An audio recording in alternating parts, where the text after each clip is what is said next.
Hello everyone and welcome to our reading of the 63rd Rune. I'm Sapare. And I'm Green Bean. And now we're reading chapter 2. Why are you calling me Dusk? I don't know. This, I felt because like that's what I feel like, bitch. Yep. Now get on your knees. Okay. The sky blue star. I don't know how the pony gets on their knees. Anyway, a sky blue stallion touched down on a cloud ledge floating above Ponyville. In front of him was a large, fluffy mansion. To some, it was a large structure in the sky, far more architecturally detailed than most buildings. To Rainbow Blitz, it was just a place to crash. Sometimes literally.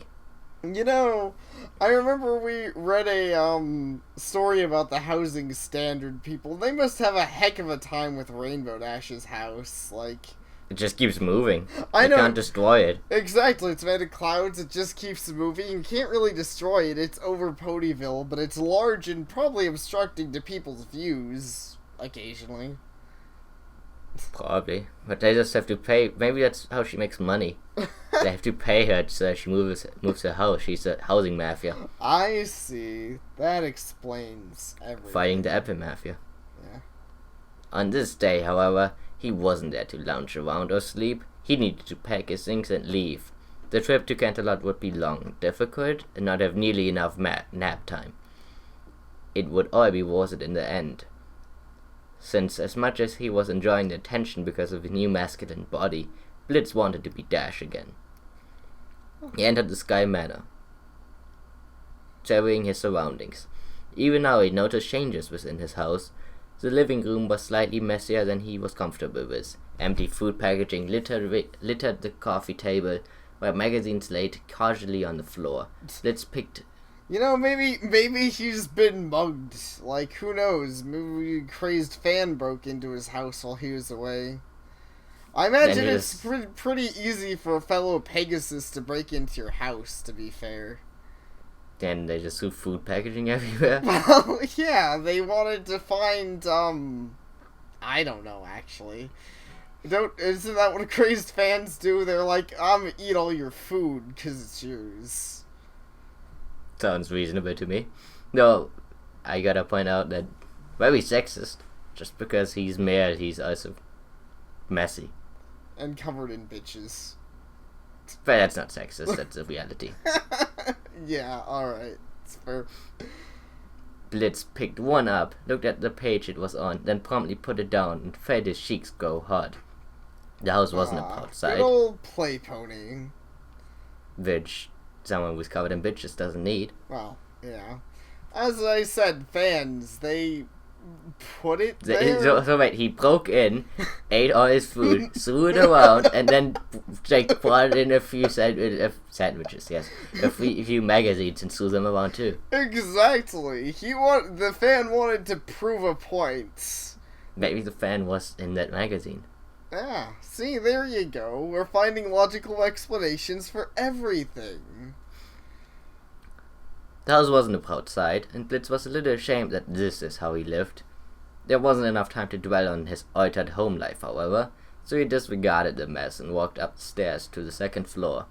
As luck would have it, Blitz's room was right where he left it. He gently pushed open the cloud door and walked in, noticing that it was just as unkempt as the living room. The bed sheets were tossed every which way, assorted books and clothings were on the floor. And his room was upside down! Oh. I guess in this universe, this got one. Yeah. That explains it. And somehow parts of the cloud floor had gone stained. With a disappointed sigh, he walked to the closet and pulled out two-sided bags. What do I need? Something in case it's cold out, something to sleep in, and food. That should be good. He sighed. Blitz walked to his dresser and started to open the drawer when he noticed several pictures in frames resting on top. Each one was standing next to several ponies, smiling brightly. You know, smiling brightly, like, I don't know. When there's Celeste around, you can smile brightly. Well, that is true. I'm sure that's the only way she knows how to smile. I imagine My eyes! Exactly. Celestia's been well known for blinding ponies with that. Were they fans of his? He had gotten a lot of those in the past several hours. Blitz decided to keep it a mystery as he bagged a sweater. Yeah, mystery fans are the best kind. Mystery Merdaway fans. Oh, no. Mysterious Merdaway fans. He then found a sleeping bag in the closet to use, and after storing it, he walked back downstairs. And then an earthquake happened. That's not actually an earthquake. From the kitchen, he took some food, a bag of chips, a lightly flat bottle of soda, as well, and as a last resort, some oats, snacking on a hoofful before leaving the residence. After a final glance at the household... Flat soda and a bag of chips, my favorite travel rations. I mean, best is when you take the flat soda and you just pour it into the bag of chips, and then you crush it, and then you drink it. So basically what you're saying is cook like Applejack did in that one episode, make some baked bads. Right, yeah. Hey, baking slips. Yeah. After a final glance at the household, Rainbow Blitz dived off the edge of the cloud and died. He unfolded his wings and flew gracefully through the air, heading to Twilight's library. I guess he can't fly. I mean, he complains so much, but he can still fly gracefully. Yeah, he seems to be pretty good at flying, except for just not being able to do tricks as well. I mean, really, all he tried was a sonic rain boom. Yeah, I assume he has to be able to do it, or something else impressive, considering he has fans. I mean, it's not like Rarity would have... Normally Rainbow Dash can't do the sonic rain boom on Will. Not at this time. Well, yeah, not at this point in the show. I don't think she could... Well, no, this was season 2, so Lesson 0 happened, right? Did she do it in Lesson 0? Yeah, remember? She blew up Rainbow... yeah, she blew up her own barn. No, she blew up Applejack's barn. That wasn't a sonic rain boom, that was an explosion. Oh, well, I assume it's an explosion caused by a sonic rain boom. At least that was always my theory. Okay, fair enough. I thought she didn't learn it on where till, Twilight became princess, and then she did it upwards. and then the whole universe broke, and she became OP, yeah. It's where a certain white unicorn was arriving home. The purple-maned fashion pony stepped into the Carousel Boutique with the intent of simply gathering a few things and leaving. What he found, though, caused him to lose his train of thought and stand dumbfounded at the entrance. Which is actually pretty easy to do. For Rarity, just anything. It's like, oh man, it's a cheeseburger.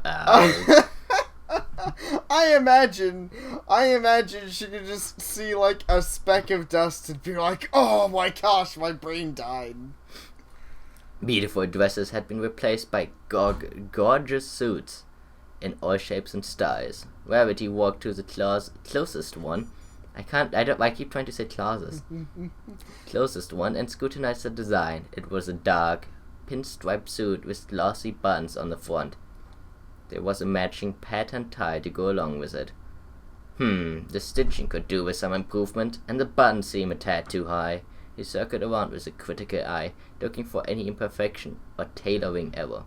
I'm fairly impressed with myself, he finally said. You know, it's kind of funny. I find it amusing that he's like, well, I don't like this stitching, and the buttons are off, and this is probably shit. And then he looks at it and he's like, well, the stitching sucks, but it's good. Well, I mean, to be fair, I think Rarity always finds an error, so just the buttons being slightly off and improvement, I think that's not so bad. Yeah, I would assume the same myself. There's probably always something to be improved with such a thing. I'm sure if she went back a week later and looked at a dress she had made earlier, she'd probably scrutinize it in a similar way. And then shoot herself to the head. You know, why haven't we done that yet? Just give her own dresses. But what I was gonna mention is, does that mean that Blue Blood can also make gorgeous suits? Is that his hobby? Oh, he probably can. I'm sure that is his hobby, but we haven't even gotten to that part yet. By Blue Blood? I think we haven't. I don't know. No, that was in the first chapter of the Blue Blood. Oh, that was. Okay, I'm stupid. Yeah. Freaking. Well, I'm sure Blue Blood makes suits all the time. He finally said with a smile voice suddenly called from upstairs. How is a voice small? Well, I mean, it's... I guess the idea is it's a young voice, or a not very loud voice. Fucking sweetie, but I will kill you.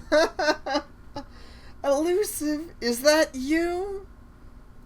I guess not. Sweetie Belle poked her head out from upstairs, railing, and looked down at Rarity.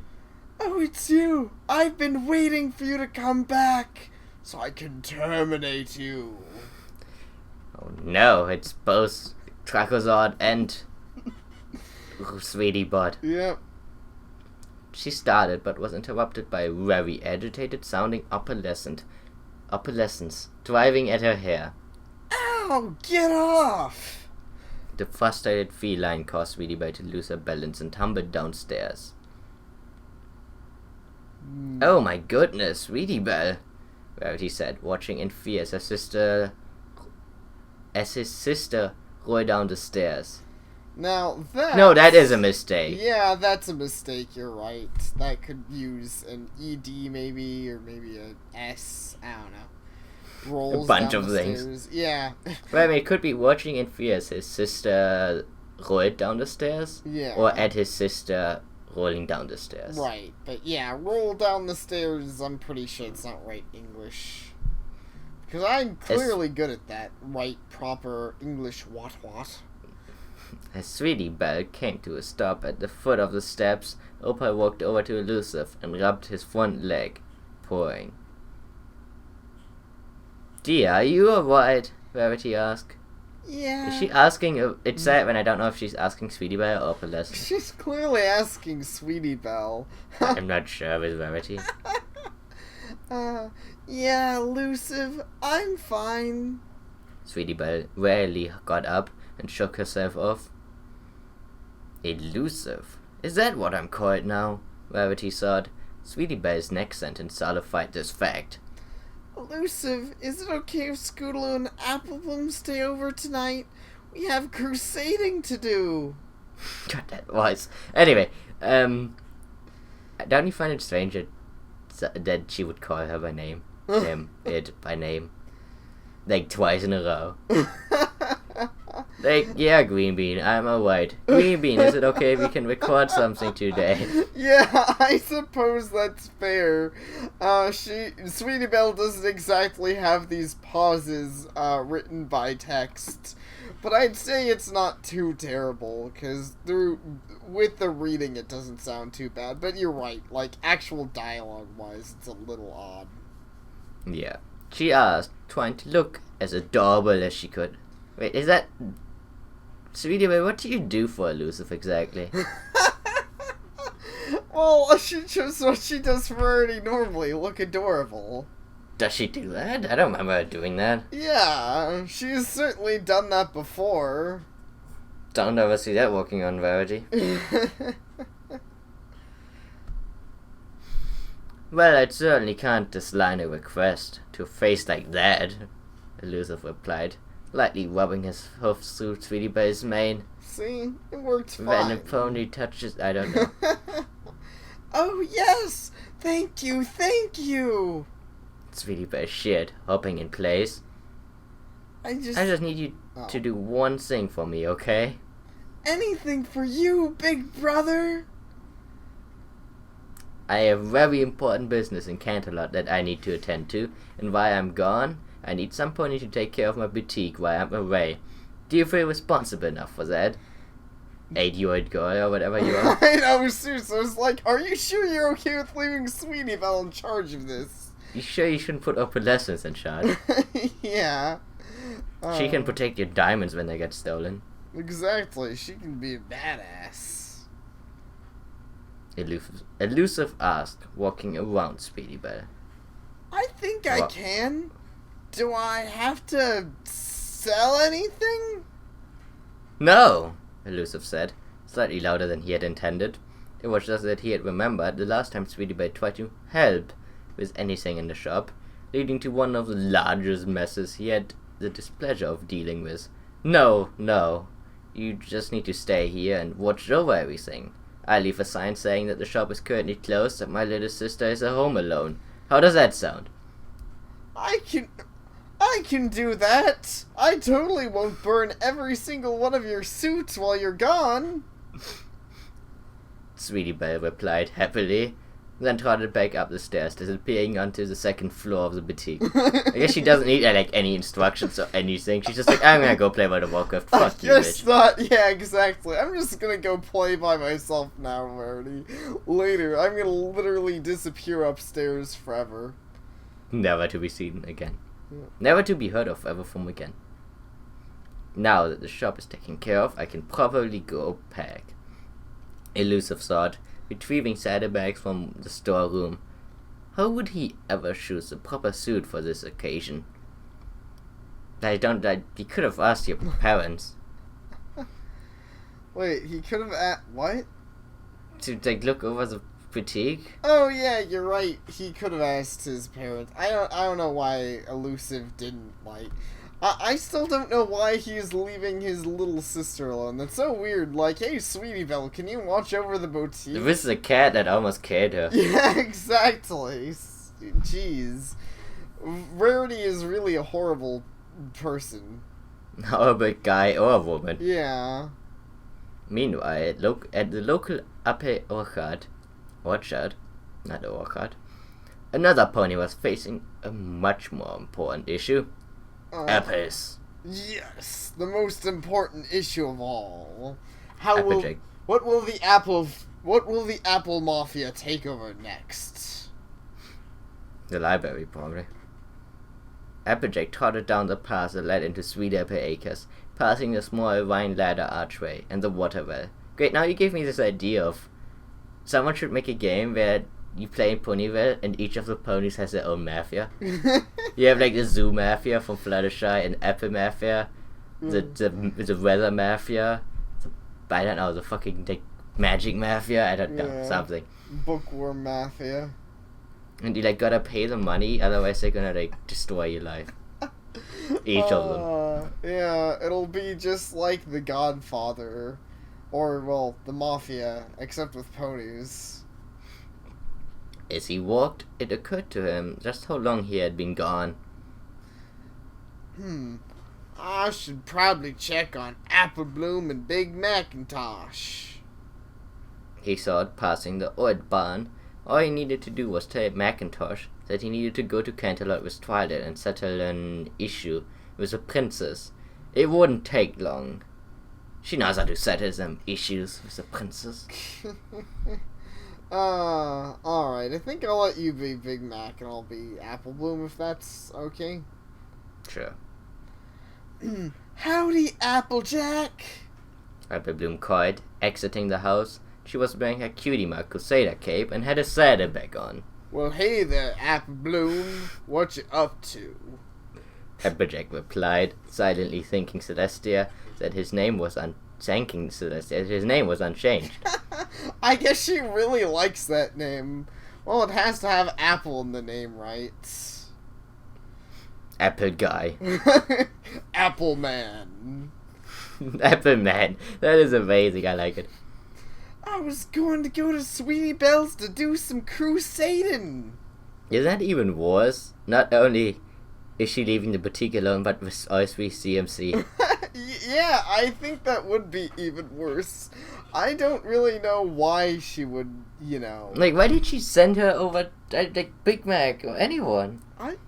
I don't know. Why does even anyone need to watch over the boutique for, the week they'll be away? Why doesn't she just close it up and, the Cutie Mark Crusaders can do stuff in their clubhouse like they usually do? I mean, I assume because she doesn't want anyone to break in, but I don't know if that's the thing that happens. I don't know if that's a thing that happens either, and even if it is a thing that happens, I mean, that's still just 3 kids there. I assume you'd want, I don't know, an actual something. Big Mac. Yeah, Big Mac. An actual Big Mac. You just have the apple. Exactly. Let's see. The filly replied, showing off her cape. Is it okay? Is it okay if I go, bro? Bro? Sorry. Of course it's okay. Just don't go getting into any trouble, you hear? I promise. Thanks, Applejack. Apple Bloom trotted off down the dirt road, leaving her brother behind. I don't know, that whole scene made me feel strange. And not like in the normal way that we joke, but there's just something, they worked so happily and well together that it's like, this has gotta be fake. One of them is gonna try to kill the other one. Well, I think it was weird for me because Apple Bloom normally has a brother, so I read bro and I automatically assumed Big Macintosh showed up. But he's always there, watching you. Probably. Rainbow's right. They do think we're normal.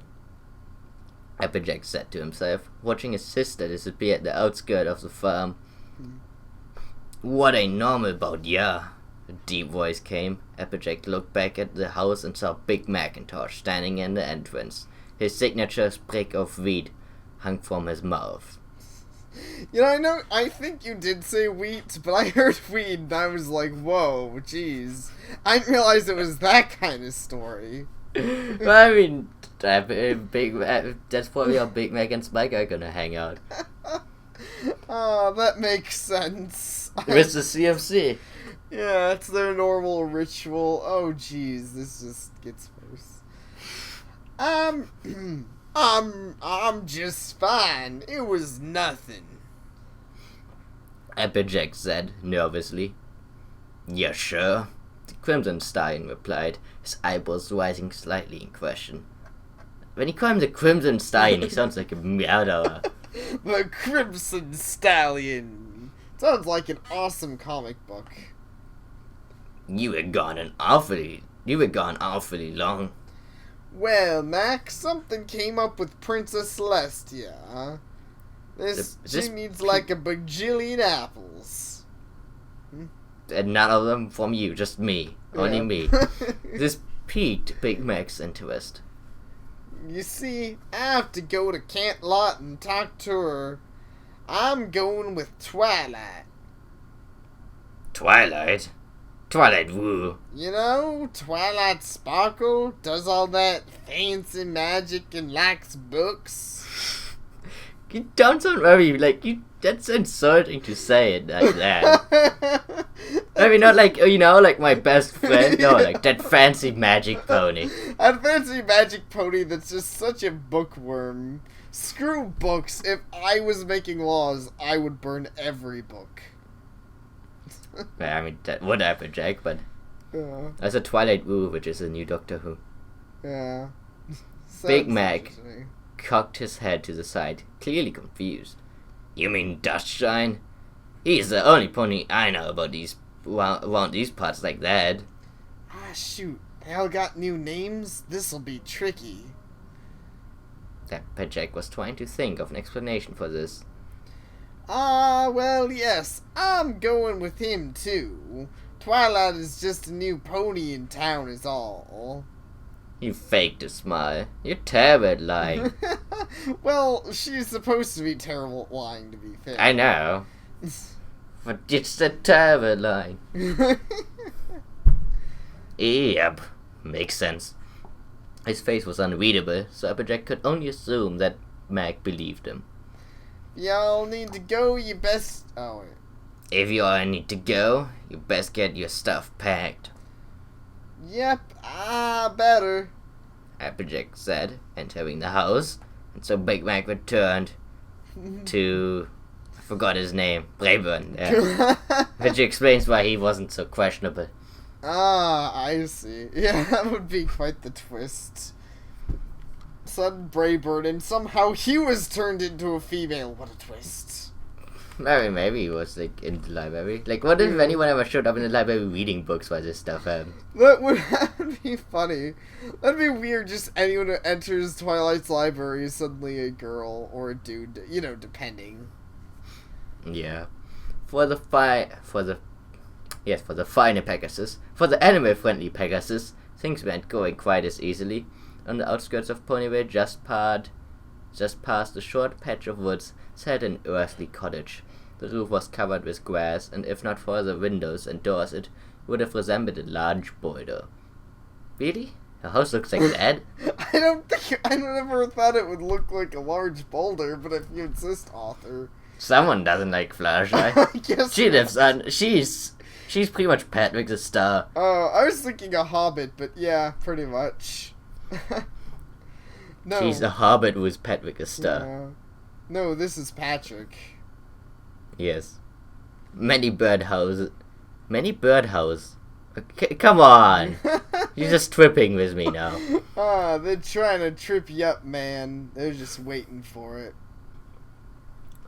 Many birdhouses hung in the nearby trees, and burrows yawned in the ground. It was a natural paradise for wildlife. A small stone bridge allowed passage over the local stream, and this is where Fluttershy stood, quizzically observing a small signpost planted at the bridge. In light pink cursive text, it read, "Welcome to Butterscotch's cottage." To Butterscotch's cottage. Well, that too. He didn't know who Butterscotch was, but he knew this was where his home had to be. Walking past the sign and over the bridge, he called out the animals.